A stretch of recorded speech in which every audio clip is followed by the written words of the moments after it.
باقي اليوم. شكرا. بالطبل أو ما يطلق عليه عاميا باسم السرناج يبدأ المسحراتي أبو محمد عمله يوميا الذي اعتاد عليه منذ سنوات، فما أن يسمع البهرازويون صغارا وكبارا صوت طبله حتى يلتفون حوله ليرقصوا على دبكات الشوبي حتى الفجر. هادي العنبكي وهذا التقرير.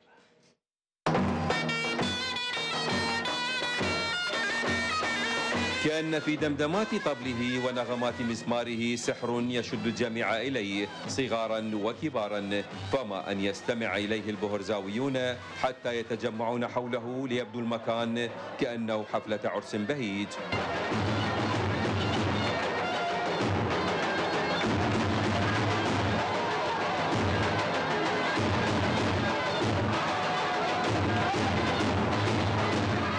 المسحراتي أبو محمد يواصل العمل خلال رمضان منذ سنوات بعد أن تعلم المهنة ولم يتجاوز 4 من العمر، فبات جزءا من ذاكرة الشهر الفضيل يستيقظ الصائمون على طبله وما يعرف بالسرناج محليا، فضلا عن أغنيات تراثية ودبكات الشوبي، ليستمر المشهد حتى الفجر يوميا.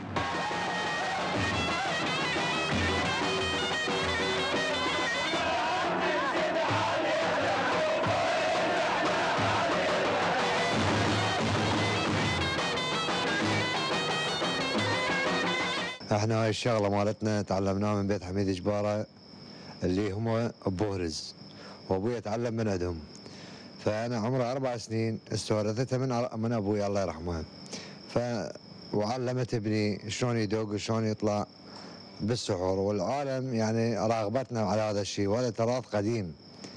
فاحنا ايش قد يعني رغم المأساة والهاي ما بطلنا من هاي الدق مالتنا. الرمضان في بوهرز له نكهة خاصة تختلف عن أي مكان آخر، فالبهرزاويون اعتادوا أن يرافقوا المسحرات خلال تجواله يومي الاثنين والخميس، فلا غرابة أن تشاهد المئات من الناس في مشهد احتفالي يجوب المدينة ليلا. إنه سحر بوهرز واحتفالها الرمضاني الذي تعيشه كل عام. هاي أجواء رمضانية عندنا من يعني أول ما فطرنا من أجدادنا، احنا هذا الطبل والصرناج والشوبي وكل ليالي رمضان احنا هيك.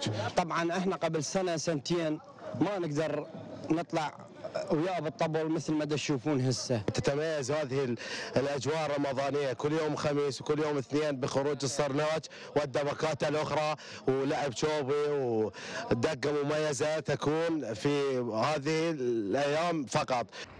أبو محمد يوقظ الصائمين بطبله ومزماره وينشر الفرح بأجواء المدينة التي لا يعرف أهلها الأصلاء إلا المحبة والخير، فالبهرزاويون يعشقون السلام ويتمسكون بتقاليد آبائهم وأجدادهم الرمضانية، فلا يحلو لهم في هذا الشهر إلا أن يستيقظوا على دبكات الشوبي من ناحية بوهرز جنوبية مدينة بعقوبة. هادي العنبكي، الحرة.